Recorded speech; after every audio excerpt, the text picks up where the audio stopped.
Ya No sé listos. si miran la presentación. Estamos viendo ya. Ujú, Ok, sí, va. sí, Romeo. Vamos entonces eh, con esta, esta tercera etapa. Me he estado a veces preguntando en el tiempo por qué el, el doctor Lucas, cuando él escribió estas partes de la bienaventuranza, realmente no incluyó todas, sino que incluyó algunas específicas y no las incluye como Mateo. Incluso el orden lo hace de una forma diferente. Parece ser de que él estaba más interesado en asuntos como médico, eh, en asuntos más de problemática de la gente, en asuntos un poco más ligados a las necesidades básicas que un médico puede ver. Y por eso es que creo que él hace un resumen más, más escueto de lo que Mateo hace. Sin embargo, él incluye varias cosas que también Mateo no incluye. Pero la idea que hemos estado manejando en este tiempo es principios para una vida feliz, ¿no? Es decir, y sacamos el término vida feliz porque la expresión bienaventurados es una expresión que significa eso, dichoso, feliz, alegre. Entonces, indudablemente está hablando de la alegría y de la felicidad, del estar satisfechos. Y, y ese es el enfoque de eso. Este pasaje está ubicado en el Evangelio de Lucas, capítulo 6, de los versículos 20 al 26. Y allí donde Jesús se sienta en un monte a hablar con sus discípulos y a compartirle estas enseñanzas. Una idea que se maneja o hemos manejado con respecto a estas enseñanzas es que Jesús pareciera ser que va a resumir una cosa importante. Su idea principal de todas las bienaventuranzas tiene la connotación de que la verdadera vida se encuentra al final de mi vida. Es como una paradoja o contradicción. ¿Y a qué se refiere eso? Es decir, que Jesús se hace real cuando ya al final de mí ya no tengo nada de donde aferrarme. Cuando se me quitan todas las muletas, se me quitan todos los recursos y todas las cosas, entonces simple y sencillamente es cuando realmente vemos la realidad de Jesús en nuestras vidas. Pero mientras estamos satisfechos de otras cosas, llenos de otras cosas, Jesús no es tan real con nosotros, no es para nosotros hasta que estamos en los momentos en que la bienaventuranza nos describen. Vimos en la primera bienaventuranza, bienaventurados los pobres en espíritu, porque de ellos es el reino de Dios. Y ahí hablamos del principio que debemos estar rotos para estar completos. Y hablamos del quebrantamiento, hablamos de la pobreza espiritual, hablamos de cómo Dios muchas veces nos deja sin nada y al dejarnos sin nada nos está llevando a un camino para restaurarnos, eh, para tener integridad, para tener integralidad en nuestras vidas. En la segunda bienaventuranza, Jesús dijo, bienaventurados los que ahora tienen hambre, porque serán saciados. Y ahí hablamos de el principio de que debemos estar vacíos para ser llenos, para que podamos ser llenos de Dios, necesitamos dejar espacio, porque mientras no dejamos el espacio para Dios, podemos estar llenos de muchas cosas, pero esa llenura no, no sacia el hambre que solamente Dios puede poner en nuestras vidas. Y a veces, a veces Dios tiene que hacer muchas cosas para quitarnos todo lo que llena su espacio, para que así Él pueda realmente moverse libre en nuestras vidas. Ahora vamos a entrar a otra bienaventuranza. Una de las pinturas famosas de Pablo Picasso se llama La mujer que llora. Esta pintura está en un museo en Londres y según dicen está valorada en 30 millones de dólares. Y esta pintura tiene su historia porque Pablo Picasso la escribió en un tiempo en el que su ciudad natal en la guerra civil de España fue bombardeada y murieron muchas personas. Y Pablo Picasso estaba muy triste porque por la tragedia y la crisis que había ocurrido. Y en su expresión artística pintó este lienzo y es un lienzo de los más apreciados de la obra de Pablo Picasso, La mujer que llora. Su estilo demuestra el dolor y las lágrimas que esta mujer está derramando en tributo a la gente que murió en su propia ciudad natal. Y allí es una expresión de lo que Pablo Picasso estaba sintiendo. Ah, esta señora es conocida como la Santa Mónica. Y Santa Mónica cuenta la historia de esta mujer que lloró por su hijo Agustín, la mamá del famoso teólogo Agustín, que eh, fue un hombre antes de ser el gran hombre de Dios que fue y de escribir lo que escribió, fue un joven eh, licencioso, que anduvo metido en muchas cosas del placer, de la sexualidad y en un tiempo eh, Mónica lo tenía en su hogar, pero Agustín decidió que quería partir para Roma para conocer la ciudad y Mónica sabía que eh, la partida de Agustín para Roma iba a ser más su perdición porque era la ciudad donde podía encontrar muchas más cosas que lo ataran. Y dice la historia que ella lloró, lloró a Dios para que le impidiera que él se fuese para Roma, pero eh, Agustín se fue para Roma y efectivamente ella, Agustín se perdió más en Roma, pero aún estando en esa ciudad de perdición y en la condición en la que está Dios, se apiadó de las lágrimas de, de Mónica y Agustín se convirtió y se transformó en el hombre de Dios que la historia ahora conoce. Por eso la historia dice que lloró por su hijo Agustín por más de 15 años, ya que quería que encontrara la salvación y se convirtiera al cristianismo. Y dice la historia que sus lágrimas fueron un reflejo de su amor y fe y dieron fruto, ya que Agustín se bautizó en el año 387.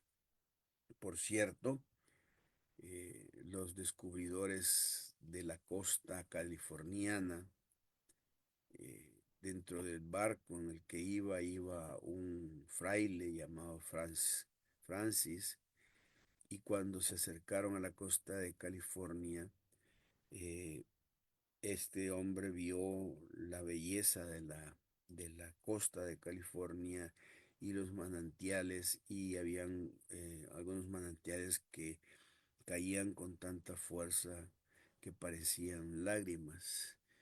Y a este hombre se le ocurrió decir de que esos manantiales y esa cantidad de agua que caía parecían ser las lágrimas de Santa Mónica. Y por eso decidieron ponerle a la costa de California la playa de Santa Mónica.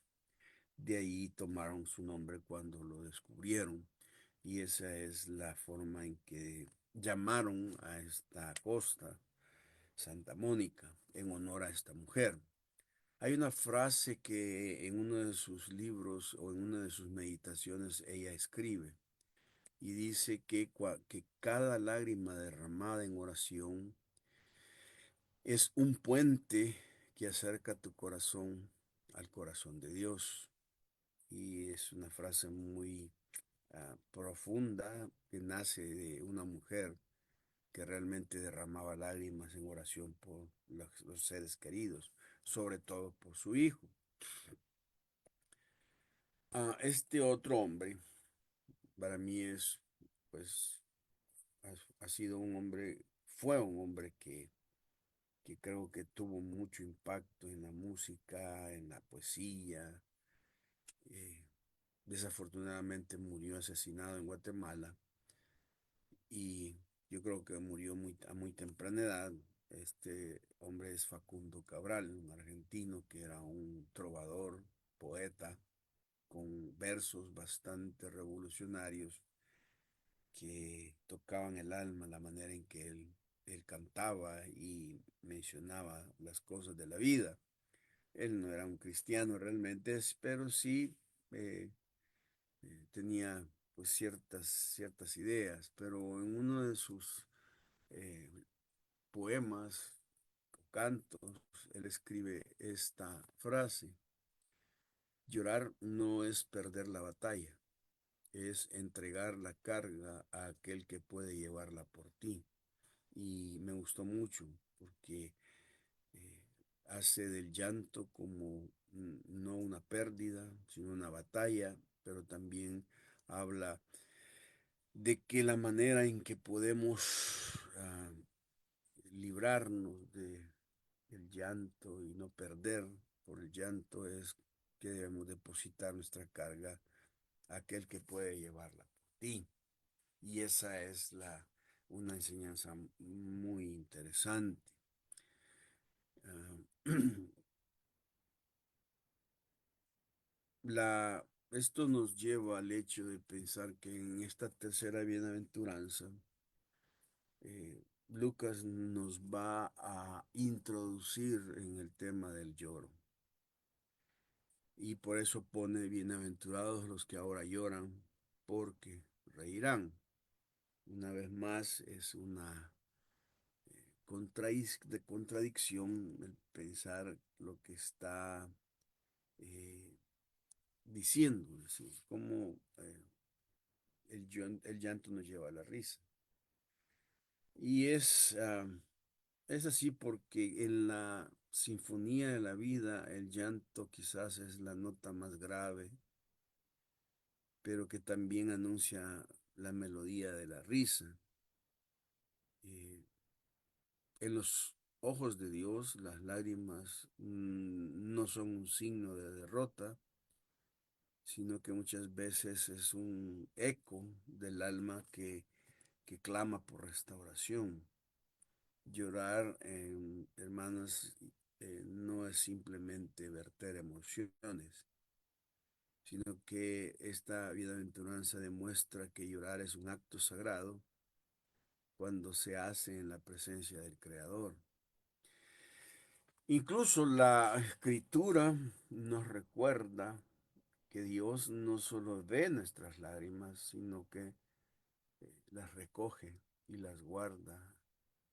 Si ustedes pueden ver el Salmo 56:8, dice, de esta forma, Salmo 56, 8, si ustedes pueden verlo también en sus Biblias, el Salmo 56, 8 dice, toma en cuenta mis lamentos, registra mi llanto en tu libro.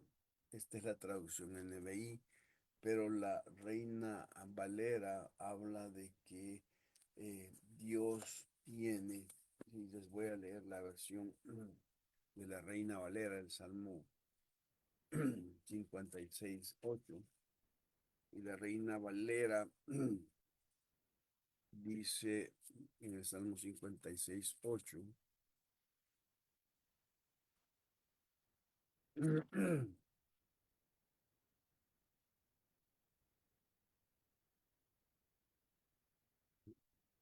mis huidas tú has contado, pon mis lágrimas en tu redoma, no están ellas en tu libro.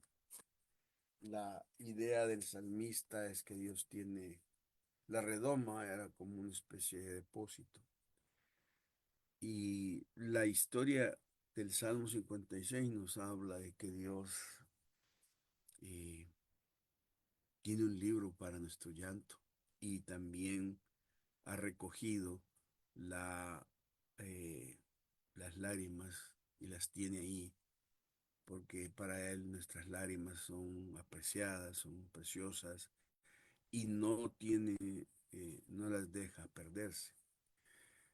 Así que la tercera bienaventuranza, el principio que se puede presentar es que llorar no es perder, sino que es prepararse para la verdadera felicidad.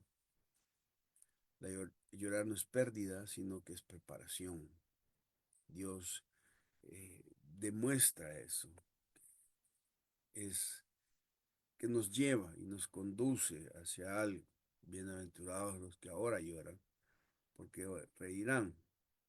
Ahora, esto es bien importante entenderlo, eh, porque es algo que es tan común, tan diario, y la manera en que nosotros interpretamos el llanto tienen diferentes connotaciones. Por un lado, ah, está el llanto de la mujer que va acompañada con su vulnerabilidad y con su manera de expresar sus emociones, pero también está el llanto del hombre, que es escaso porque durante nuestras culturas machistas se le ha enseñado que el hombre no debe llorar, el hombre no debe mostrar ningún tipo de debilidad en cuanto a su llanto. Ahora, es cierto que hay personas que son lloronas, ¿verdad? Es decir, de alguna manera fácilmente lloran por cualquier cosa. Pero el texto que estamos viendo tiene que ver con un llanto que es bien vital, un llanto espiritual, un llanto que va hacia el corazón de Dios y que Dios promete en el contexto en el que estaba también. Dios podía ver que mucha gente a la que estaba predicándole eran personas que habían tenido mucha tristeza y mucho llanto, y Dios les promete que llegará un día en que ese llanto se convertirá en felicidad, en risa. Ahora, ¿cómo y qué es realmente lo que el texto puede plantearnos en esta mañana? ¿Cómo podemos ser felices cuando estamos llorando? O sea, ¿cómo se hace eso? Es tan sobrenatural. Ahora, la primera cosa que me vino a la mente cuando estaba estudiando este pasaje fue la pregunta, ¿por qué lloramos? Eh, Hermanas, ¿ustedes me pueden decir por qué lloramos? Eh, por algo que nos afecta emocionalmente, ¿verdad? O sea, algo que nos duele. Ok, Ujú. ¿qué más? Ah, a veces lloramos por empatía. Ok, Ajá. por, alguien Y está Jesús. sufriendo nos duele también y lloramos con esa persona. Ajá. ¿Qué más? ¿Por qué creen ustedes que lloramos? También podemos llorar por tristeza cuando alguien se muere. Nosotros lloramos porque es un dolor que no se puede comparar a la separación de ese ser amado. Ujú. Sí, correcto. También Sí. el todo es una expresión, es una respuesta a una emoción. Ujú. Eh, la manera de desahogo, la manera de limpiar también la mente de una situación estresante, es un desahogo, es bueno, depende de la naturaleza del llanto, baja mucho el cortisol también. Llorar es bueno. Ahora, caer en un círculo, en prácticas de llorar por eh, como una costumbre de manipulación, pues ahí ya estamos entrando a otro tipo de llanto, pero el llanto normal, el llanto natural es bueno, es esa expresión de desahogo por una experiencia traumática o por empatía, como decía Alma. Muy bien. Sí, o sea, todas esas son razones lícitas y viables. Yo a la conclusión a la que llegué, Perdón, sí, también lloramos por las injusticias, cuando vemos injusticias y por la condición de muchachos en drogas o familias destruidas, también lloramos por todas esas cosas que están pasando ahorita en el mundo, cuando oramos y lloramos por eso. muy bien. Sí, es muchas razones por eso. Ah, lo que les quería compartir quizás es que cuando estaba pensando en eso, ¿por qué lloramos? La respuesta básica que vino a mi mente, ¿por qué lloramos? Es porque somos humanos. Por eso, porque tenemos capacidad para hacerlo. Es decir, podamos tener todo el dolor y todo, pero ¿qué les parecería si no tuviéramos capacidad de llorar? El lloro realmente es una de las grandes demostraciones que Dios ha dejado en nuestras vidas que demuestran nuestra humanidad. Ujú. Amén. Por medio de llorar demostramos lo que está dentro de nuestro corazón, Ujú. demostramos eh, que simple y sencillamente no es un desperdicio de emociones, sino que es el lenguaje del corazón. Mm. Y el llanto es real porque simple y sencillamente tenemos la capacidad para hacerlo. Por eso Jesús se identificó con el lloro, ¿no? Es decir, tenemos evidencia en la Biblia, en Juan 11, de la expresión Jesús lloró, porque eso demostraba también la humanidad de Jesús. ¿Y por qué les estoy diciendo esto? Porque fíjense que hay gente que no le gusta llorar porque no quiere demostrar que es humano y vulnerable. Y hay mucha gente ocultando y llorando por dentro, teniendo gritos de dolor y llanto, pero no quieren reflejarlo ni demostrarlo porque simplemente su orgullo o su imagen ante el mundo en el que vive, simple y sencillamente no quiere demostrar vulnerabilidad o que la gente por alguna razón le tenga lástima o se identifique con ella. Y ese es el llanto común, ¿no? Es decir, la gente le cuesta, en términos de la vida, llorar cuando nos pega un golpe, cuando nos da una situación que nos derrumba, de plano que lloramos. Pero no le dan gracias a Dios, o sea, a ustedes, que nos dio la capacidad de llorar, de tener lágrimas, de sacar esas lágrimas, porque qué feo sería el hecho de que no podamos exteriorizar nuestros sentimientos y nuestras luchas internas sin la capacidad de llorar. Desde ese punto de vista, uno empieza a notar que el llanto se va convirtiendo en una bendición. Ahora, hay diferentes maneras, como dijeron ustedes, de llorar, ¿verdad?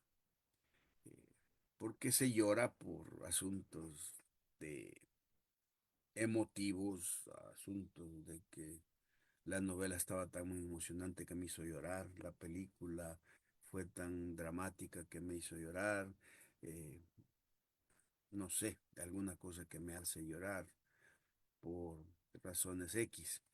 Sin embargo, en la Biblia hay una gran diferencia entre llorar por llorar y en llorar ante los ojos de Dios. Hay un tremendo abismo entre esas dos cosas. Y llorar ante los ojos de Dios, para Dios el llanto nunca es un desperdicio. No es un desperdicio de emociones, sino un lenguaje del corazón. No todas las lágrimas son iguales ante Dios, algunas brotan del dolor pasajero, mientras que otras nacen de un anhelo profundo por Él.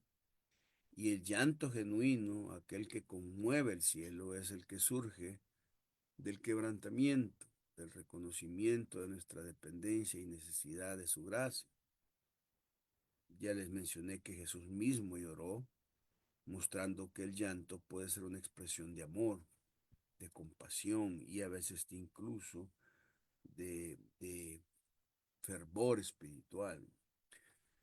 Ahora, a veces también el llanto puede ser una máscara, porque podemos estar llorando con un propósito oculto, no tanto porque nos sentimos vulnerables, sino porque estamos haciendo, como dijo una hermana, un acto de manipulación,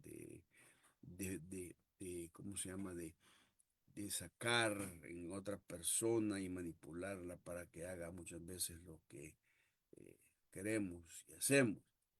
Para Dios cada lágrima tiene propósito y significado. Esto es bien importante porque hay una gran diferencia entre llorar y llorar ante Dios, porque hay muchos resultados. Sin embargo, hablando siempre de esto del llanto, quisiera hacerles una pregunta. ¿Creen ustedes que habrá una diferencia entre un llanto carnal y un llanto espiritual?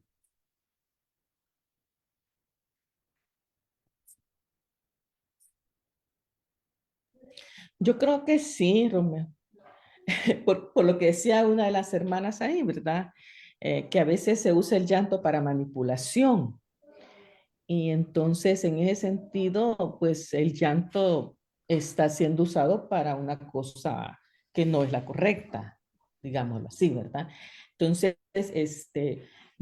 pues hemos sabido como mujeres que muchas mujeres usan el llanto para sacar lo que quieren digamos, de un hombre, de un, no necesariamente el esposo, ¿verdad? Sino que a veces lloran solo para sacarle algo a alguien. Y eso no está bien. Ajá.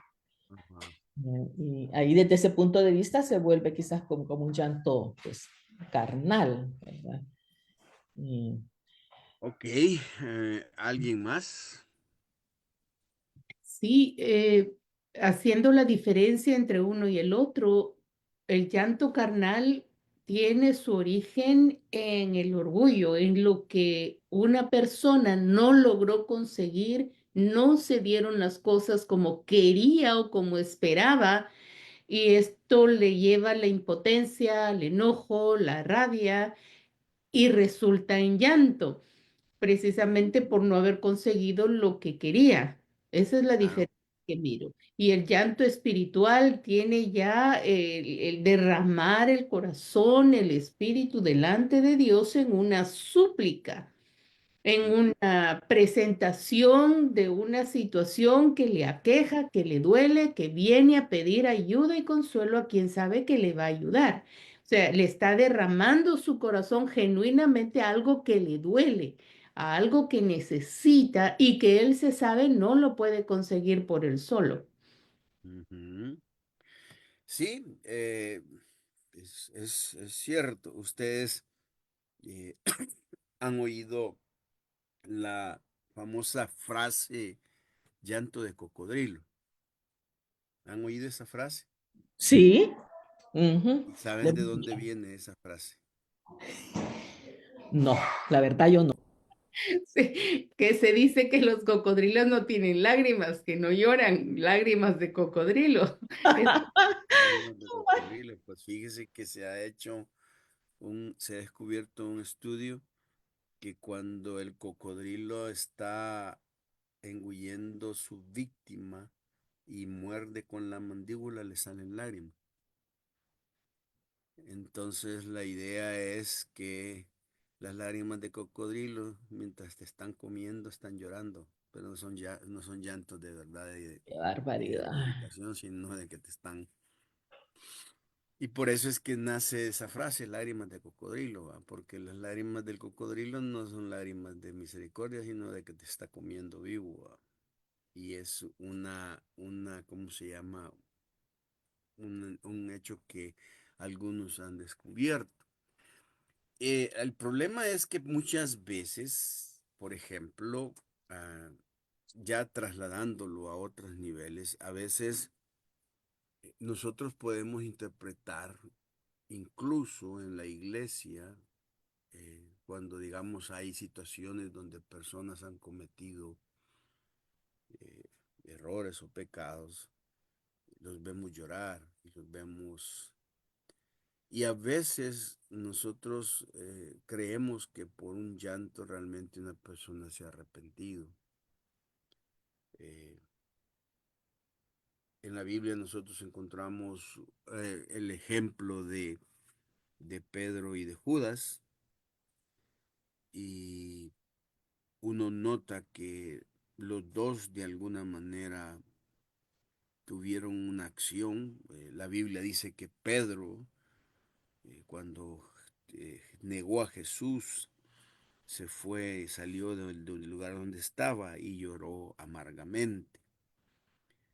Esas lágrimas fueron unas lágrimas de veras de quebrantamiento en la vida de Pedro, que sentía que realmente le había fallado a su Señor.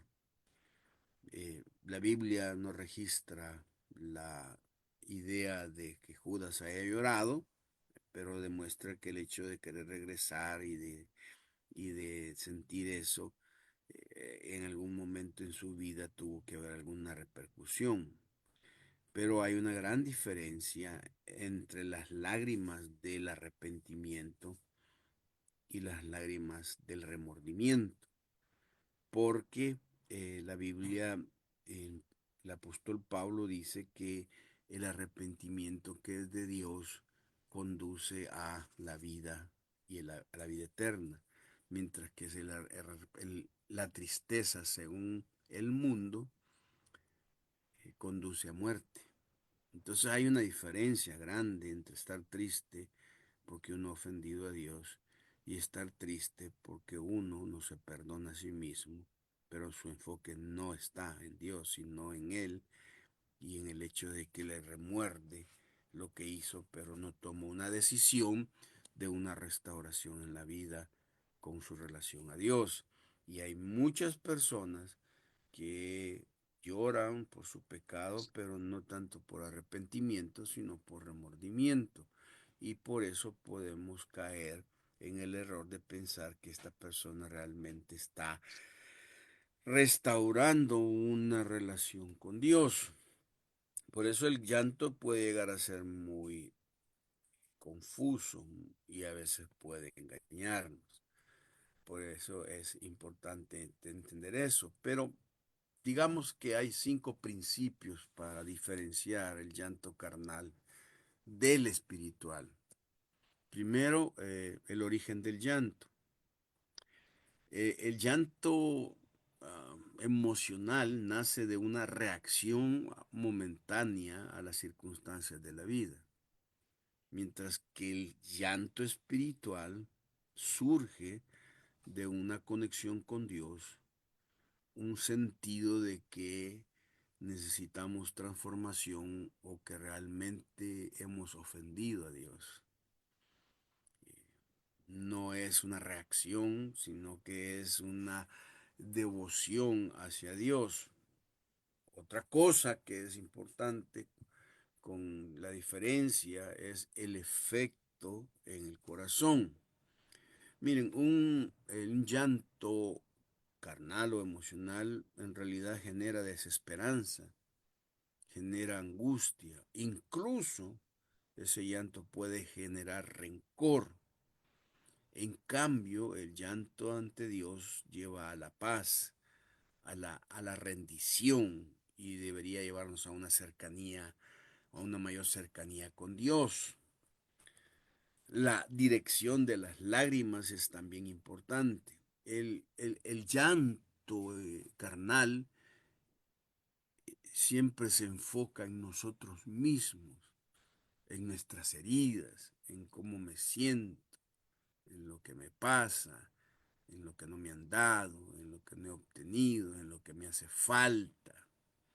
Mientras que el llanto espiritual nos dirige hacia Dios y nos debe llevar a la oración y al consuelo divino. Una cuarta cosa es el resultado final de ese llanto.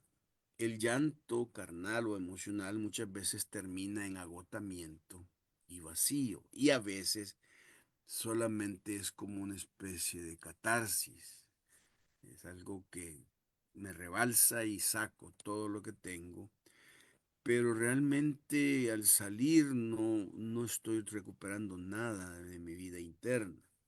Mientras que el llanto espiritual produce sanidad, produce gozo, una reorientación y también una renovación del alma. Esto es bien importante. Y el último, creo yo que la diferencia básica es la presencia de Dios en medio de ese llanto. Porque el llanto de la carne puede ser solitario y no tener respuesta duradera. Pero el llanto de espiritual siempre es acompañado por la presencia de Dios, quien promete que la tristeza será transformada en gozo. Isaías 61:3 es un pasaje interesante porque dice Isaías 61:3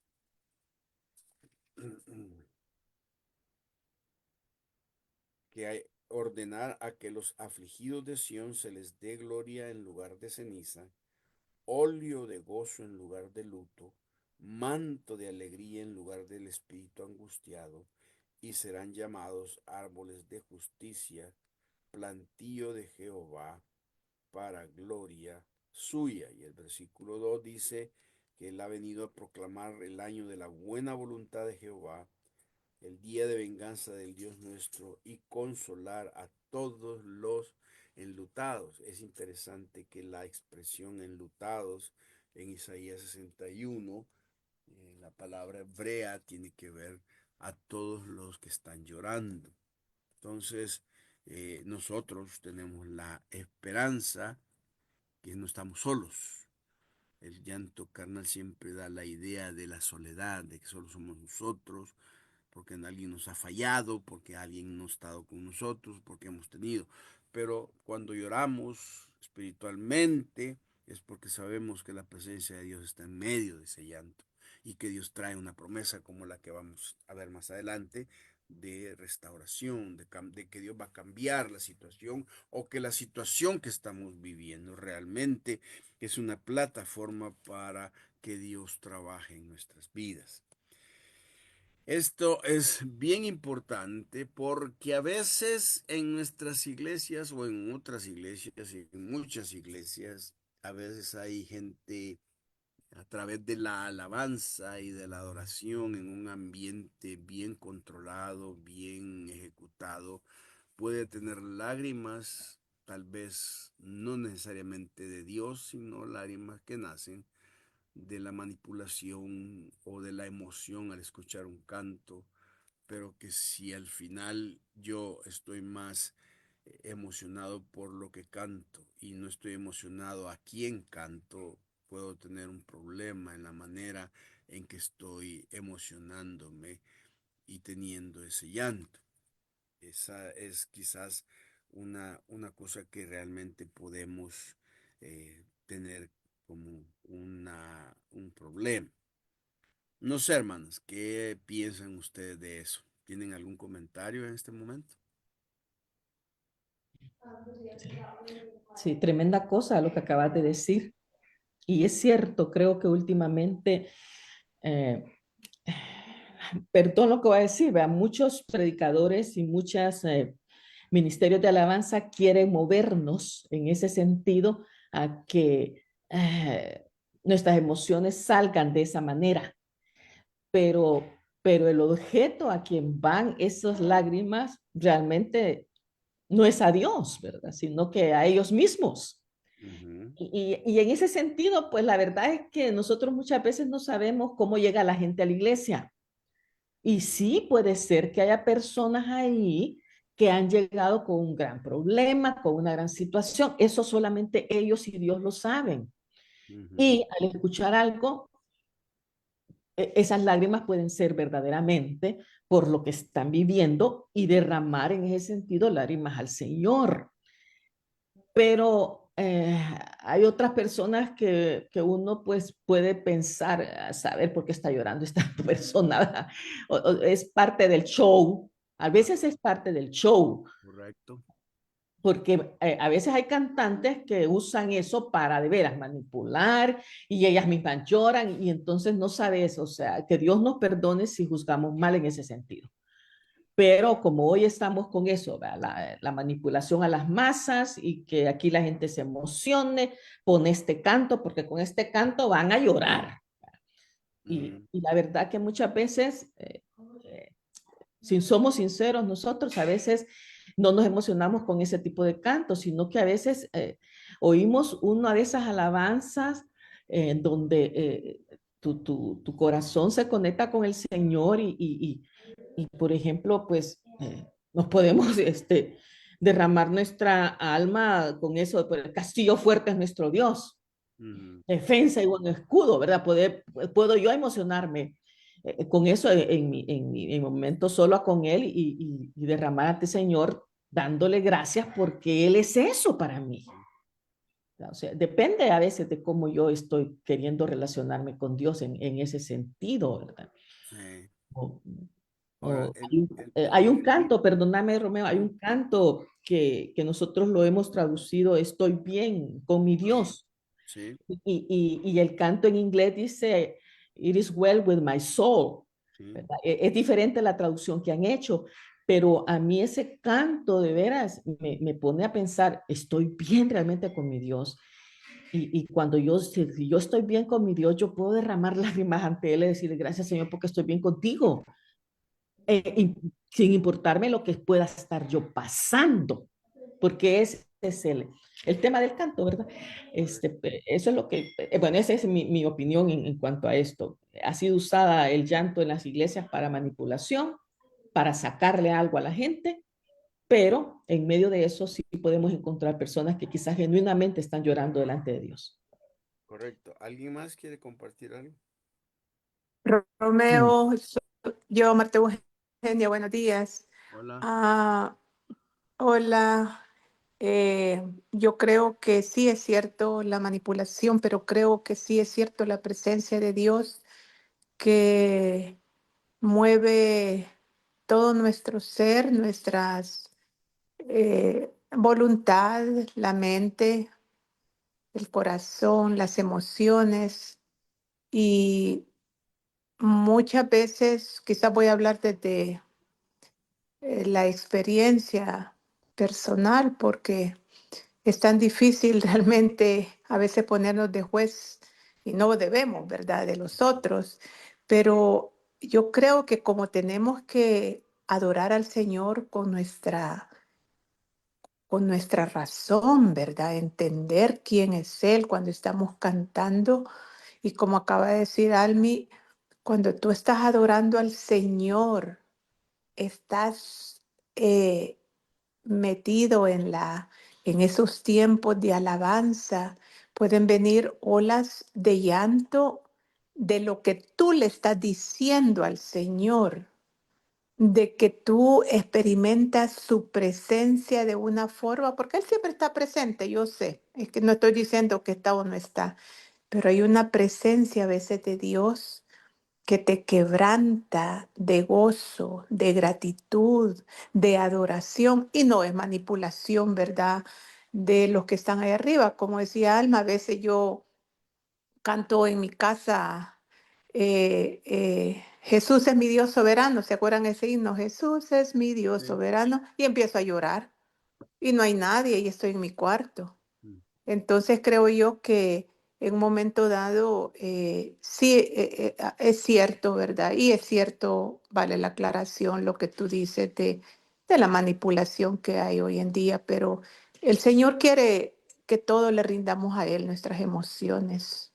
Ujú. Y el llanto, pues creo yo que viene producto de nuestras emociones y puede ser un acto de adoración a Él si lo hacemos de corazón. Eso. Sí, o sea, por ejemplo, una de las cosas que es bien importante entender eh, es que hay extremos, ¿va? Es decir, hay hermanos y congregaciones que tienen a flor del ojo las lágrimas, y hay otros que se les ha enseñado que no deben hacerlo. La tendencia, por ejemplo, en las iglesias conservadoras con doctrina sana, entre comillas, se llegó a enseñar y se metió mucho en que es peligroso y que las emociones no son parte, sino que todo es la palabra, entenderla, aprenderla. Mientras que en otras no, realmente es más el sentir, el experimentar y disminuir el consejo de Dios. Lo que la Biblia enseña es que como humanos tenemos la capacidad de llorar. Y el llanto simple y sencillamente es una expresión de la vida interior. Pero la diferencia en la Biblia es a quién estás derramando tu vida. Si mi vida estoy derramándola a Dios, el llanto que estoy haciendo es genuino. Pero si yo estoy derramando la vida para mí, para el gusto mío, para que el canto ese me emociona y me tiene, tengo que tener mucho cuidado porque lo que estoy haciendo es como estar en un lugar donde me estoy divirtiendo. El otro problema que yo miro es que muchas personas miden el mover de Dios con las manifestaciones. Y sí es cierto que las manifestaciones de los dones, bueno, yo creo en todos los dones, creo que una iglesia tiene que tener toda la capacidad de ser expresiva y de tener todas las habilidades y el equipo que Dios ha dado. Y de hecho en nuestra iglesia nosotros no tenemos ningún obstáculo. Practicamos todos los dones, también las manifestaciones del Espíritu y todo lo demás. No veo eso.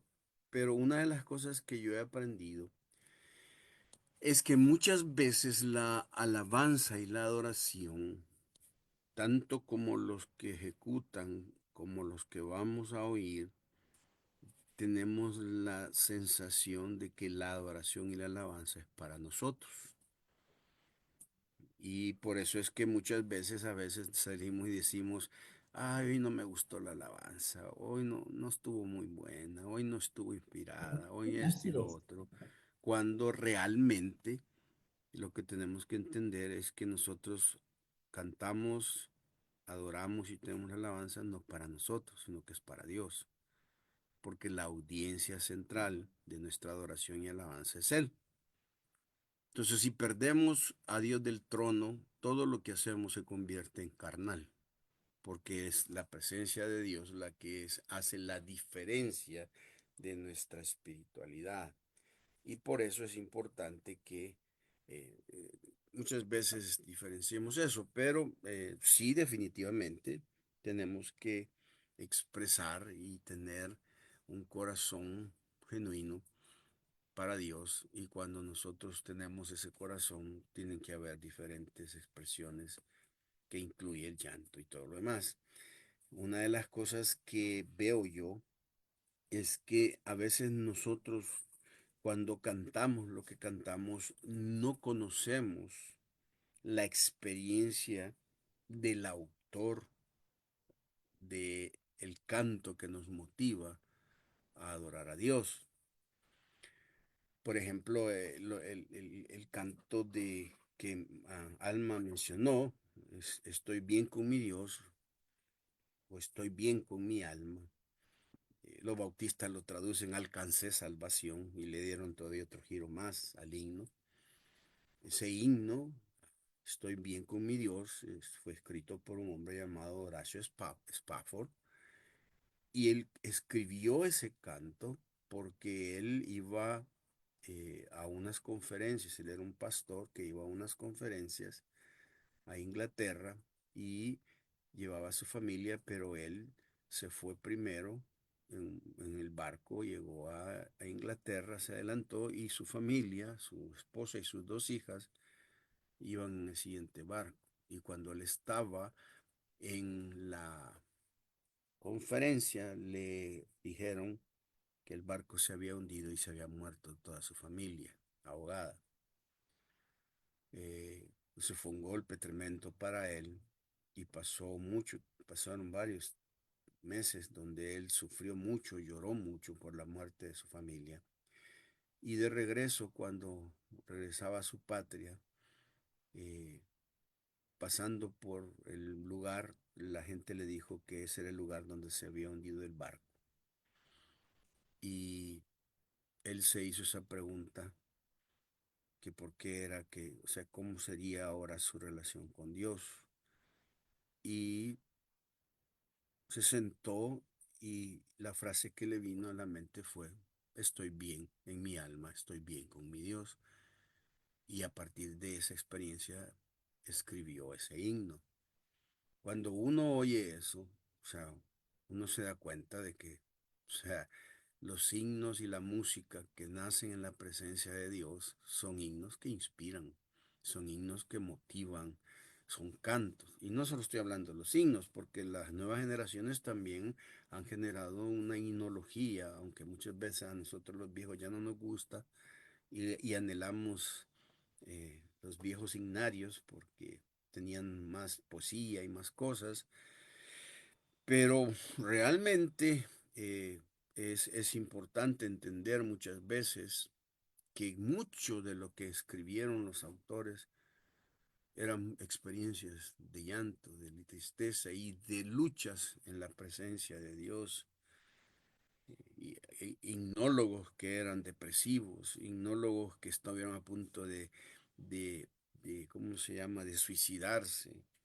Eh, eh, Francisca Havergal, que era la que escribió un himno, era una mujer paralítica de por vida y escribió muchos himnos que hicieron impacto en la vida de las personas. Entonces, es bien importante porque si no negamos, no debemos negar que cuando el Espíritu nos toca y tiene que ver, podemos llorar y podemos expresar nuestra fervor a Dios a través del llanto. Pero el problema, saben, es que a veces hay contextos en nuestras iglesias en que mucha gente cuando ven a una persona llorando y entregada en alabanza, la ven mal, la ven como raro, emocionalismo y todo lo demás. Pero yo sí he aprendido que el día que el Espíritu te quebranta y Dios te quebranta, al fin y al cabo es tu relación con Dios y sale sobrando quien piense y quien no piense. Y a veces Amén. también, perdón. Amén, dije. Y a veces incluso hay personas que no reaccionan a la presencia de Dios por el orgullo de su imagen. Porque si nosotros estamos conscientes cuando Dios nos quebranta y nos hace vulnerables, voy a usar una palabra que quizás no es la más que describa, pero nos hace ver raros, ridículos, porque estamos derrotados ante la presencia de Dios, o no derrotados, sino entregados totalmente. Y les voy a decir, hermanas, Dios hace cosas raras y el Espíritu Santo hace cosas raras, y a veces son cosas que uno dice, no, hombre, esto no lo voy a hacer porque todo el mundo me va a ver, se va a reír. Pero les voy a decir que yo he llegado al momento de pensar de que a Dios no se le puede encajonar, y cuando Dios va a manifestarse en la vida de una persona hay que prepararse, porque puede mandarlo a hacer hasta cosas que realmente van en contra de lo que siempre hemos dicho que no, y con nuestro orgullo. Y por eso es tan importante esta bienaventuranza, porque al final la promesa es de que es una satisfacción plena el llanto que Dios permite en nuestras vidas. Ahora, hay, yo veo 5 principios prácticos en la bienaventuranza. Por un lado, el texto dice bienaventurado. Ya hablamos nosotros de la idea de qué es la, ¿cómo se llama? Las palabras que Lucas utiliza.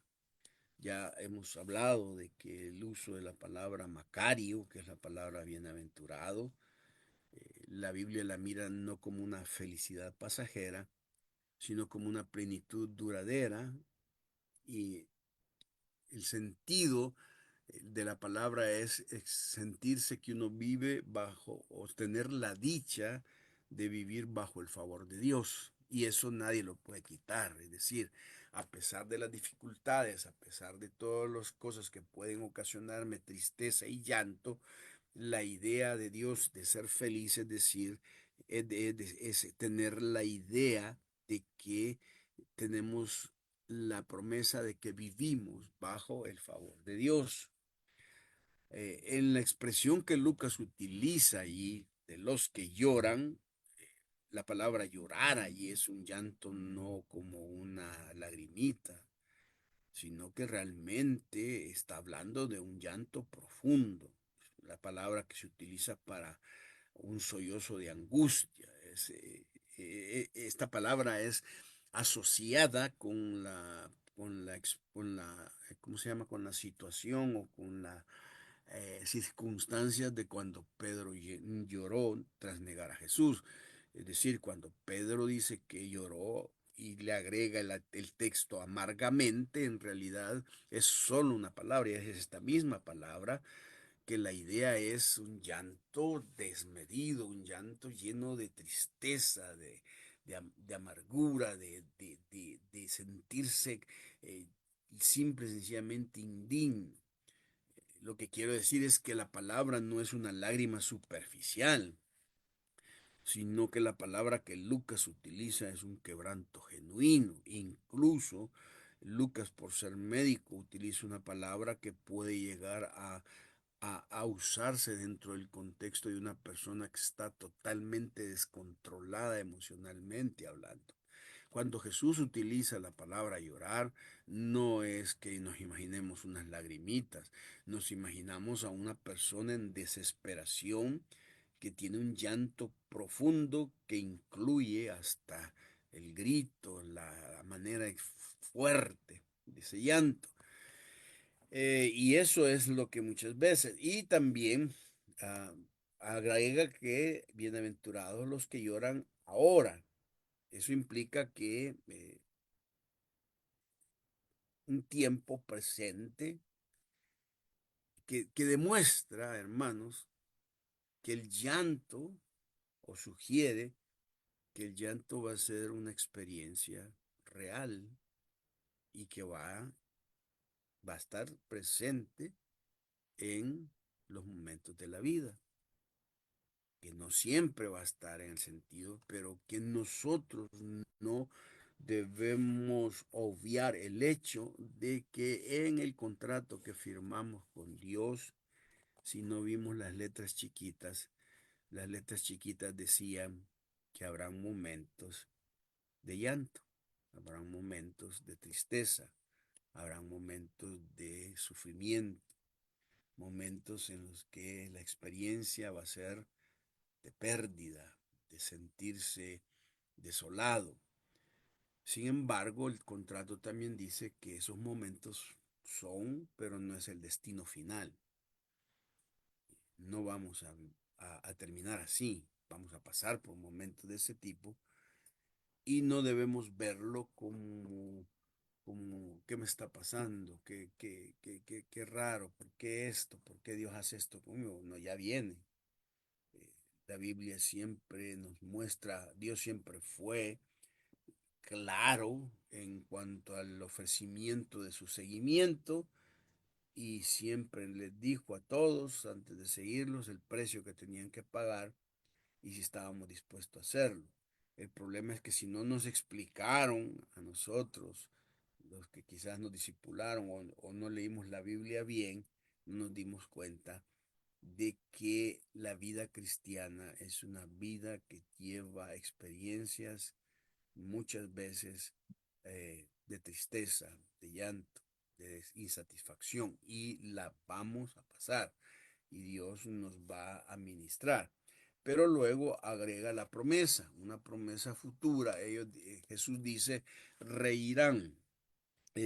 La palabra aquí de reír habla de una risa eh, plena, una risa restauradora. No es una risa que surge de la superficialidad, sino es una alegría profunda y redentora, sabiendo que el dolor no es eterno, sino que es un paso hacia algo mejor.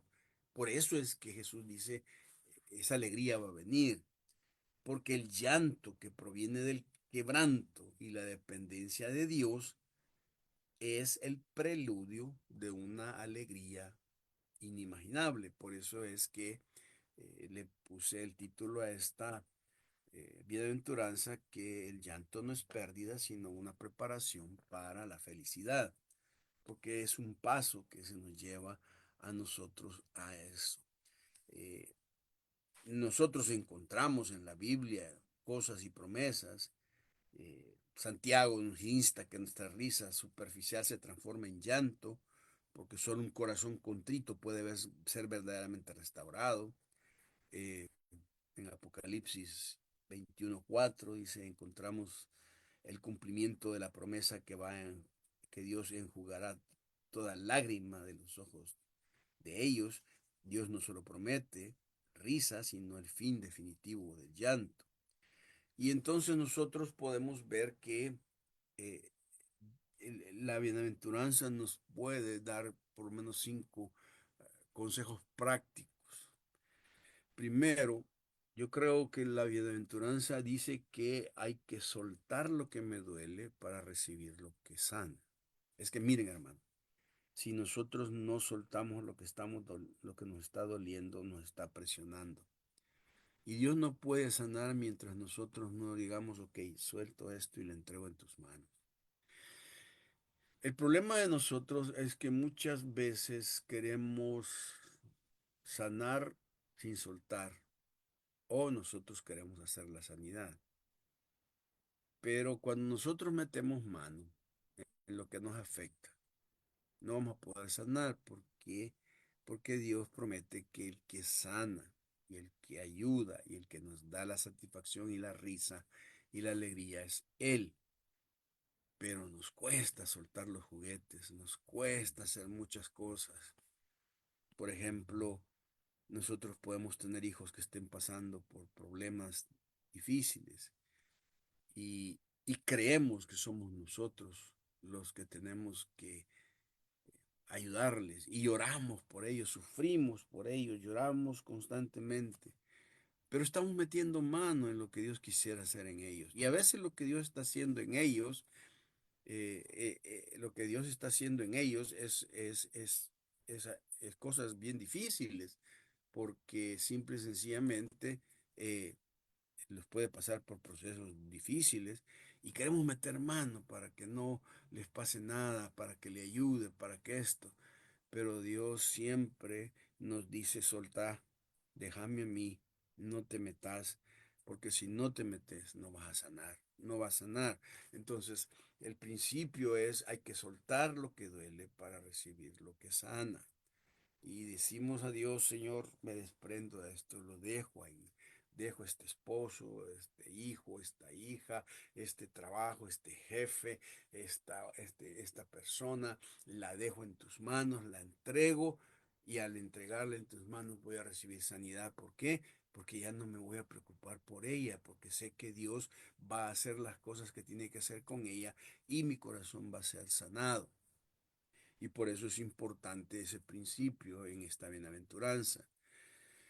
El segundo principio que uno puede ver es que uno tiene que llorar con propósito, no tanto con desesperación, aunque muchas veces nos desesperamos, pero la idea es simple y sencillamente presentarme ante Dios y cuando estoy llorando, yo tengo que saber exactamente qué es lo que me está pasando y qué es lo que realmente simple y sencillamente me está afectando y reconocerlo ante Dios para que simple y sencillamente Dios pueda transformarlo.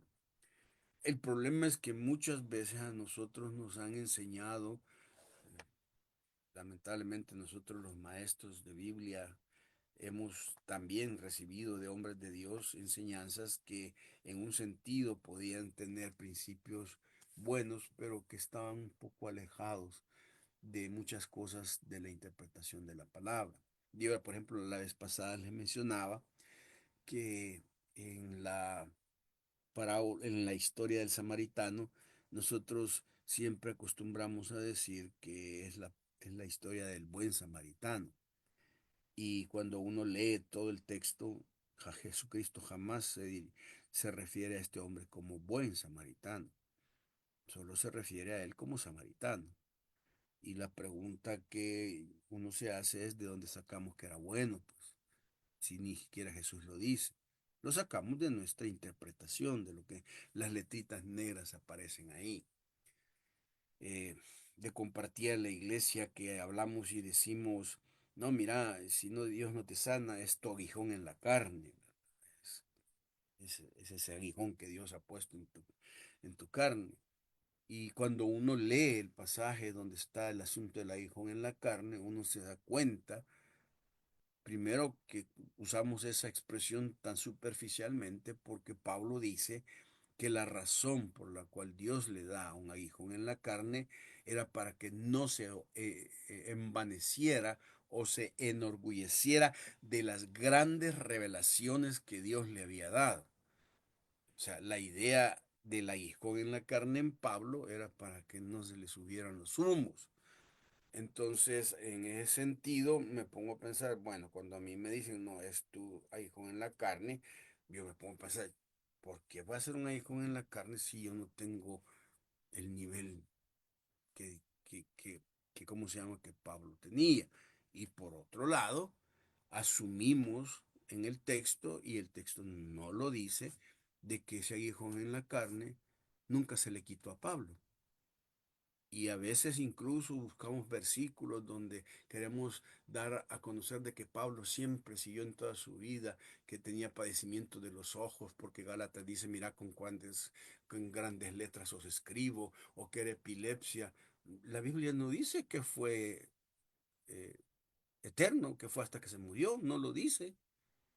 Simple y sencillamente en el momento en Corinto le pasó eso, esas circunstancias, puede ser que después haya desaparecido y que sí Dios le respondió, que Dios le dijo, sí, pero aquí en este momento no, porque aquí necesito que seas más humilde en medio de los corintios, porque aquí te puede pasar lo mismo que a estos que están viendo todas las manifestaciones espirituales y se creen la mamá de Tarzán, y si vos empezás con la misma cosa, mejor te tengo sometido para que te sentás. Y eso lo vemos. Ayer, por ejemplo, les compartía a la iglesia, porque estamos hablando de sanidad interior, y una serie de Lucas 5, y decimos el paralítico de Betesda. Y cuando uno lee el texto no dice que es paralítico, el texto dice que es un enfermo y que como consecuencia de su enfermedad el hombre se había ido deteriorando tanto en su vida que había perdido el sentido y el propósito de vida hasta llegarlo a tirar postrado en una cama donde simple y sencillamente ya no quería vivir. Y por eso cuando Jesús le pregunta qué es ser sano, le está diciendo, mira, tenés que levantarte, caminar. Y es al único de 4 eventos donde se asocian con personas que no pueden caminar, al que le dice, toma, levántate, toma tu lecho y vete. A los otros 3 les dice, levántate, toma tu lecho y vete a tu casa. La idea de esta es que era un hombre que simple y sencillamente eh, no tenía dónde ir, pero Dios lo está levantando, y Dios lo está sanando, está convirtiendo todo su lamento de 38 años en alegría. Y al final le dice, mira, lo vuelve a encontrar y le dice, mira, ya has sido sanado, la idea es, ya te hice completo, ya te volví a restaurar. Eh, Mira que no peques más para que no te suceda algo peor. O sea que realmente también este individuo en su vida interior había pecado, y era un tipo de pecado repetitivo que Dios vio y que sanó. Entonces, nosotros tenemos que entender que el llorar con propósito, de reconocer, de saber que puedo seguir adelante con Dios, no como un sentido de desesperación. 3, yo creo que la bienaventuranza también nos habla de que hay que cambiar las lágrimas de queja por lágrimas de entrega. Es decir, la tendencia al llorar y a decir, a quejarnos, mira esto, me duele esto. Pero cuando nosotros tenemos la mentalidad de decirle a Dios, estoy sufriendo, estoy teniendo esto, pero te entrego esto como un sacrificio vivo ante ti por la experiencia que creo en ti, entonces mis lágrimas dejan de fijarse en mí para fijarse en Dios. Y cuando le entregamos las lágrimas a Dios, Dios las anota en un libro, como les leí en el Salmo, y las mete en su depósito que tiene de sus lágrimas.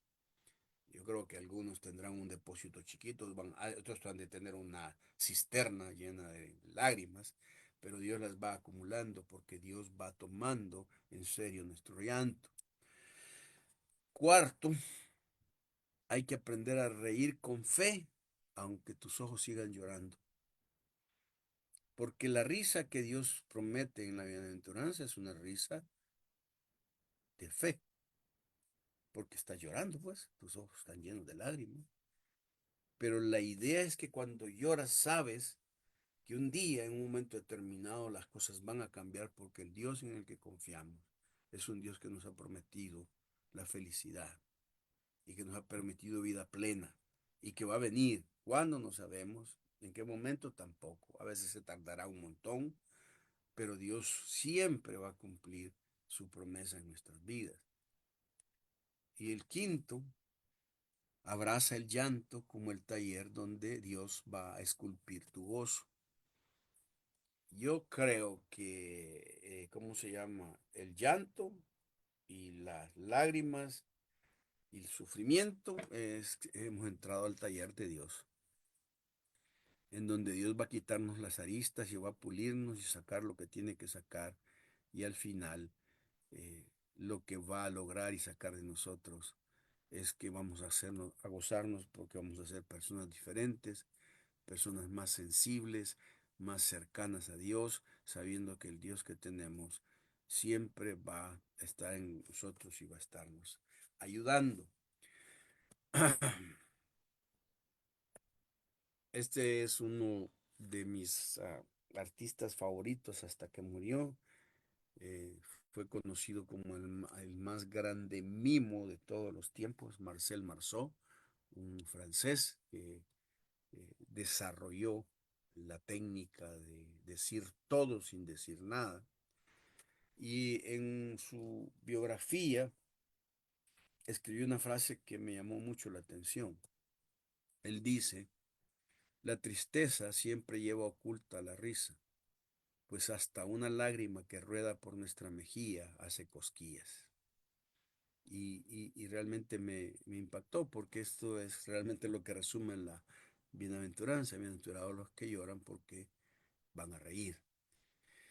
Y él con esta frase ilustra muy claramente lo que puede pasar muchas veces a través del llanto. Finalmente, hemos visto en esta bienaventuranza que bienaventurados los que ahora lloran, porque reirán. Y el principio que tenemos que aprender es: llorar no es perder, es prepararse para la verdadera felicidad. Y ese es un gran reto.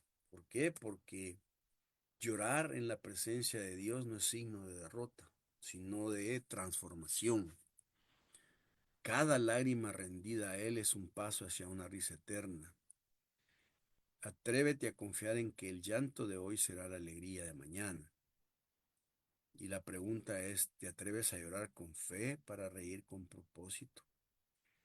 Y ese es el gran reto que tenemos en la paradoja y en la vida cristiana.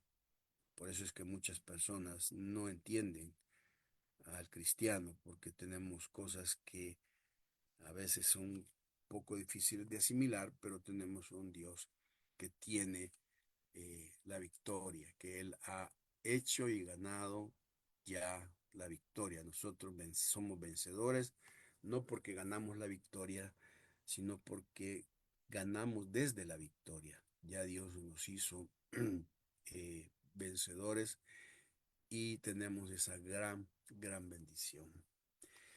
Dos cosas antes de terminar. Ah,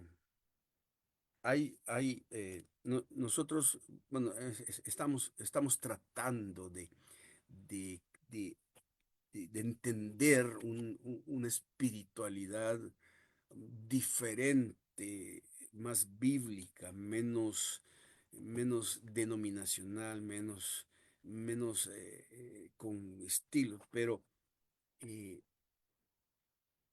quisiera darles dos frases bien importantes que, no sé, Dios pone en mi corazón hacerlo, y puede ser que sea para, ¿cómo se llama? Para, para alguien que esté pasando por circunstancias. La primera es la frase que Faraón le dice ¿cómo se llama? A los judíos en Egipto: no les voy a dar paja para que eh, hagan sus ladrillos.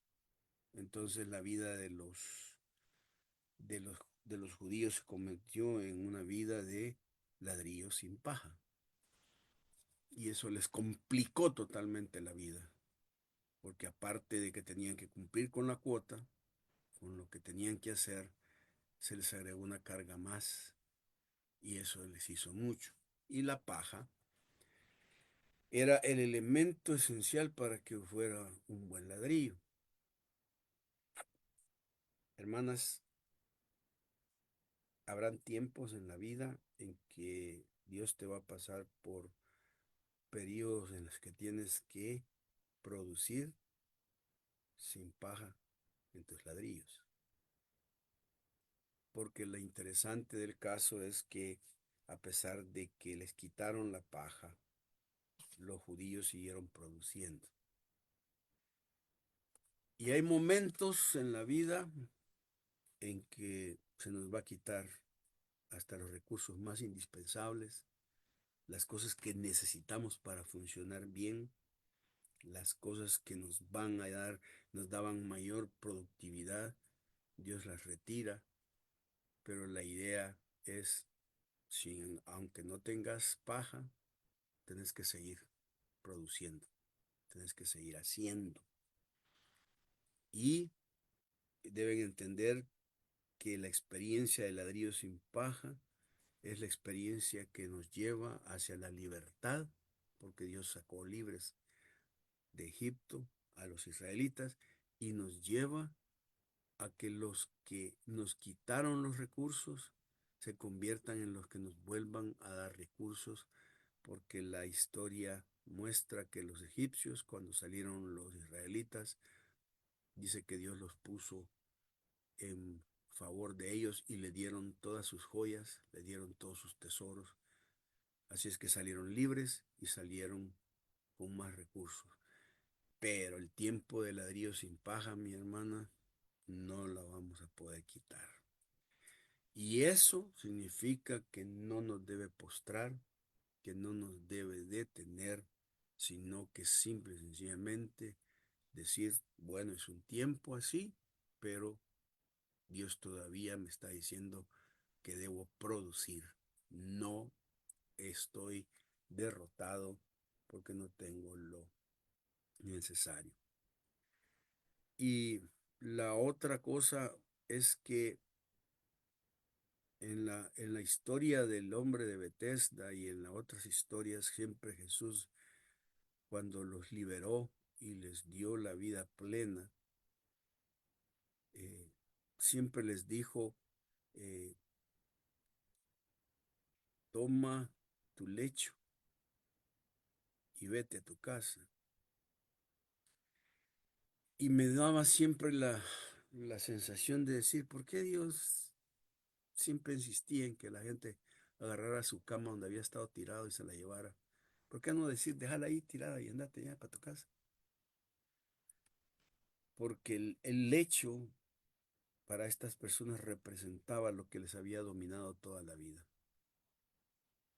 Y el llevarlos ellos en sus manos, Jesús estaba usando una metáfora espiritual para decirle, mira, ese lecho que llevas ahí siempre te va a acompañar. Y la tendencia que va a tener ese lecho es siempre quererte dominar. Pero entendé ahora que ahora caminas bajo mi autoridad y bajo mi palabra y tú gobernas tu lecho. Pero no creas que desaparece.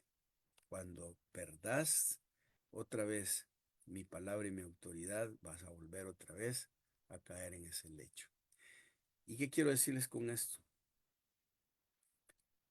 Las cosas no van a desaparecer, mis hermanos.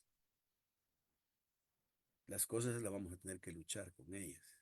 Siempre van a estar presentes, porque el enemigo siempre las va a tener ahí alrededor suyo. Pero la gran ventaja es que Dios nos dice, de ti depende que me creas a mí y me creas mi autoridad para que tú manejes tu lecho y que Él no se gobierne sobre ti. Y mientras los hagas y luches así, vas a ser libre. Pero el día en que dejes de pensar en mí, una vez más te va a gobernar. No dejemos que el lecho que cargamos y que ha sido indicado por Dios nos quite la fuerza y la libertad de caminar sobre él ni nos avergüence, porque caminamos en autoridad bajo la palabra de Dios, y mientras caminamos en autoridad y bajo la palabra de Dios, somos más que vencedores. Así es que ánimo, hermanas, vivimos tiempos difíciles, pero Dios está con nosotros. Que Dios les bendiga. Amén, amén. Me gustó cómo terminaste en cuanto a que somos más que vencedores, porque ahí creo que se usa bien la palabra esta, ¿verdad? Porque se usa a veces para cosas que nada que ver, pero qué bueno estos últimos dos principios también. La verdad que hay muchas cosas aquí. Y me gustaría que las que estamos aquí, si tienen algo de compartir, por favor, ahorita, antes de que Romeo se retire. Qué bueno que... Romeo, Sí, bueno, gracias. Sí, aquí estoy. Gracias por la palabra eh, que toca lo más profundo de mi alma, de mi necesidad y de querer seguir en pos de lo Altísimo. Y me gustó cuando dijiste caminemos bajo autoridad, ¿verdad? Y en la palabra, porque he estado, bueno, tengo como hábito en estos últimos tiempos estar leyendo siempre los evangelios. Y fantástico lo que dijiste acerca del que decimos el paralítico, ¿verdad? Pero era por todo lo que le había pasado en su depresión, algo así, ¿verdad? Entiendo, llegó a ese nivel porque el alma enferma el cuerpo. Pero eso me gustó y cuando dices caminar bajo autoridad, eso es lo que he estado meditando, diciéndole al Señor, Señor Jesús, cuando uno lee esa autoridad que Él delegó a los discípulos, cuando dijo, recibiréis poder cuando haya venido el Espíritu Santo, y pues en el contexto de ser testigos de Él, ¿verdad? Pero, pero esa autoridad, así como tú lo dices, yo he estado como rumiando eso y le digo, cuánto carecemos como iglesia de esa autoridad que ahí está. ¿Y por qué no la ejercemos? Por qué no tiene esa fuerza? Yo le digo, Señor, si yo soy discípula suya, es cierto que no soy de los 12, pero soy su discípula y tengo la palabra revelada y tengo la autoridad que me ha sido dado. La pregunta es, ¿por qué se ha perdido esa autoridad, Romeo? La tenemos, por lo menos eso es lo que yo veo en las iglesias y aún en mi vida misma. Muchas veces le digo, Señor, tengo esa autoridad sobre espíritus inmundos, sobre demonios, sobre la carne, sobre todo lo que el mundo, ¿verdad? Los tres enemigos que uno tiene, el mundo, la carne, Satanás, y a veces no le ejercemos. ¿Quisieras ayudarme en eso? ¿Cuál es la razón que eso, lo digo yo en mis palabras, se ha perdido, ¿verdad? O no se echa mano. Fíjate que, bueno, yo creo que es una buena pregunta. Yo lo veo desde tres perspectivas. Primero, se ha perdido eso porque tenemos una visión muy carnal. Y cuando hablo de carnal no estoy hablando de pecado. Estoy hablando de que en nuestras iglesias, sobre todo del área conservadora, se nos enseñó a ver y a creer solo lo que podemos tocar y palpar. Y aunque hablamos de que creemos en los milagros, eh, no lo creemos realmente en la práctica.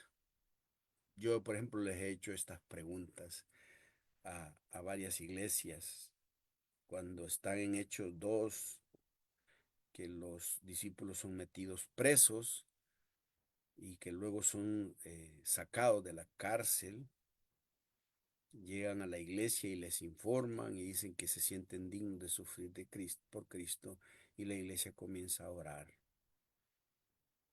Y les pregunto, hermanos, ¿ustedes creen que la gente allí se alegró con la... Sí, creen que eso. ¿Y ustedes creen que los hermanos oraron con tanto fervor? Claro que sí. ¿Y nosotros podemos hacerlo así? Claro que sí.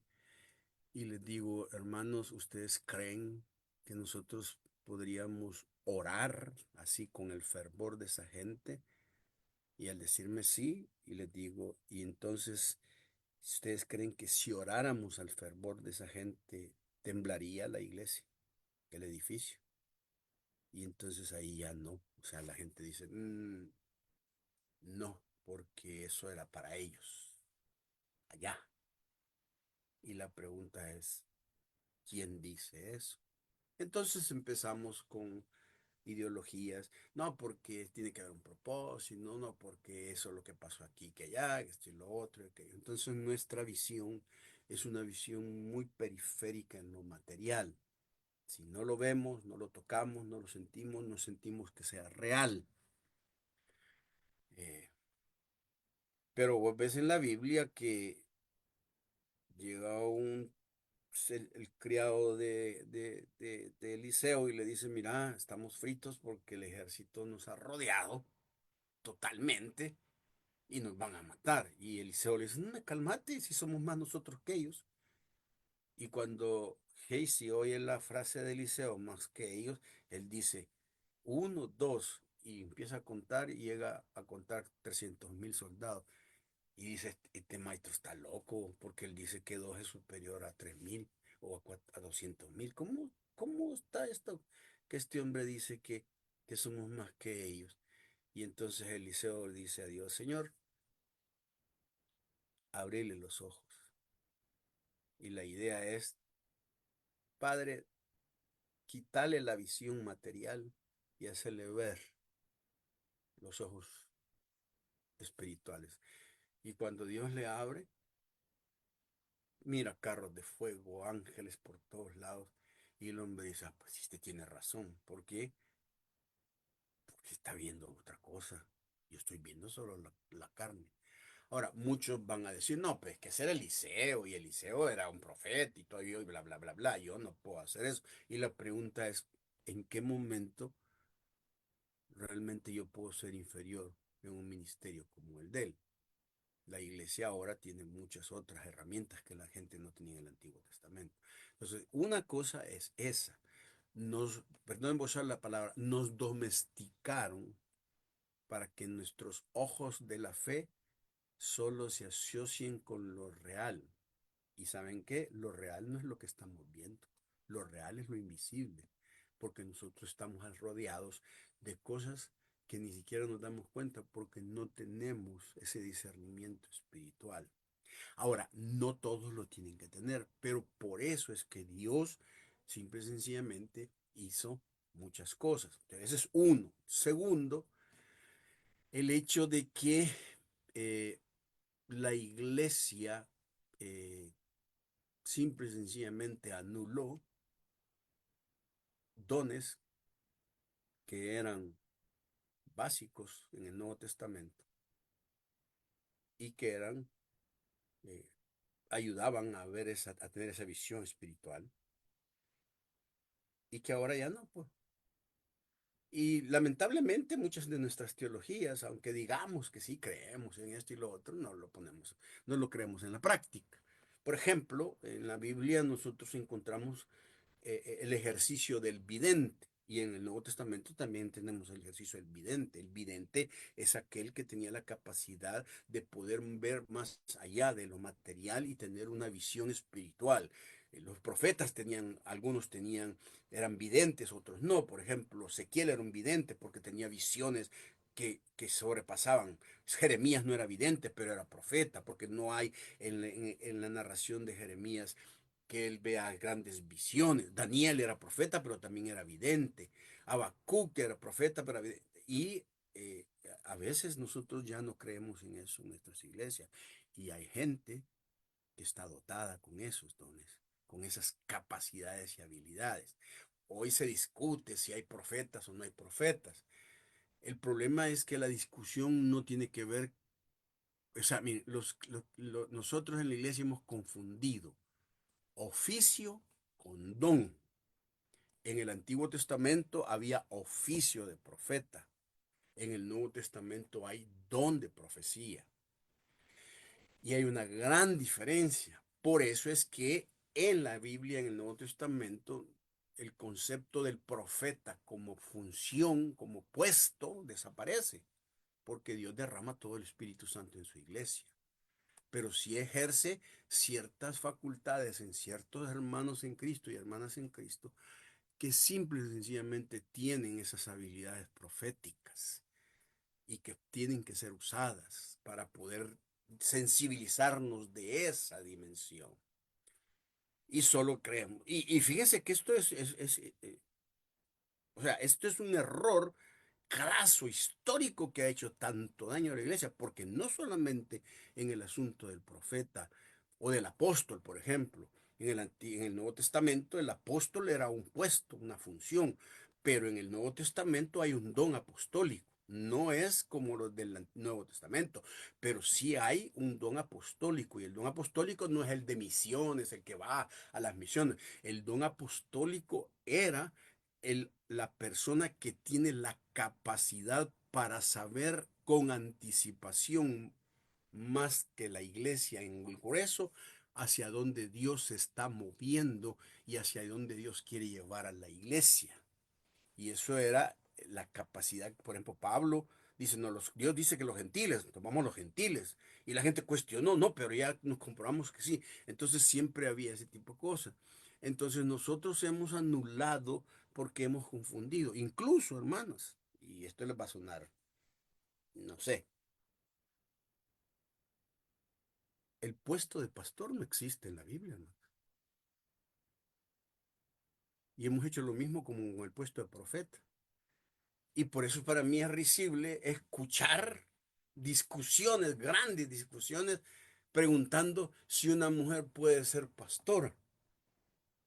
Porque en la mentalidad de la iglesia piensa que ser pastora es tener un puesto dentro de la iglesia. Pero la mentalidad del Nuevo Testamento indica que el don de pastor fue disperso a toda la iglesia. Y si fue disperso a toda la iglesia, ¿habrán mujeres con el don de pastor? ¿Qué creen ustedes?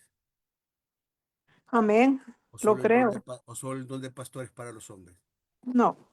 Entonces, la pregunta es, si Dios le dio a toda la iglesia, incluyendo las mujeres, el don de pastor, ¿por qué no dejamos que ejerzan su don de pastor en la iglesia, pues? ¿Por qué? Porque la confundimos con puesto. Porque hemos Exactamente. hecho del Ajá. don de pastor una oficio y profesión. Cambiamos a que todo el cuerpo hiciera la labor pastoral, a que un individuo que le pagamos nos haga más fácil la labor pastoral. Entonces, en ese sentido, el puesto de pastor es tan extraño como que fuese un puesto de profeta. Pero eso no lo vemos. Entonces, uno es el hecho de que anulamos muchas veces. Dos, nuestra manera de interpretar los dones, esos dones de discernimiento de espíritu, el don de lenguas, el don de profeta, el don de profecía, el don de los dones que aparecen. Esos dones son tan necesarios en la iglesia, pero como en muchas iglesias los anulamos, simple y sencillamente perdimos los radares, pues. Y nos quedamos ya, porque esos dones eran radares. El discernimiento de espíritu es que una persona sabe que alguien no es de Dios y le avisa a la iglesia, miren, ese fulano no es de Dios. Pero como lo pagamos, entonces el radar se nos mete en los aviones y nos están dando con todo. Y a veces ni siquiera nos damos cuenta de los ataques de Satanás porque ni siquiera estamos tan conscientes de eso. Y lo tercero es que nosotros hemos tirado el agua sucia con el niño, porque muchos de nosotros nos afecta que hemos visto un folclore carismático, abusivo, manipulador y engañoso y a veces trinquetero, que creemos que eso que hemos visto falso, de exageraciones y cosas por el estilo, decimos, no, eso no es de Dios, entonces yo no voy a hacer ese tipo de cosas. Pero el problema es que estos hermanos que se van al show, se van al espectáculo y a la manipulación, tampoco tienen un discernimiento espiritual bíblico. Y lo que Dios nos ha llamado ahora, y esto debemos entenderlo, miren, debemos entenderlo, hermanas. Bueno, perdónenme que me estoy extendiendo, pero debemos entender esto. El profeta Joel dice que en los postreros tiempos va a derramar el espíritu sobre toda carne. Y cuando dice sobre toda carne, entiendan eso, porque Pedro lo repite. Cuando dice que va a, ¿cómo se llama? Derramar el Espíritu sobre toda carne, no dice que va a derramar el Espíritu sobre toda la iglesia.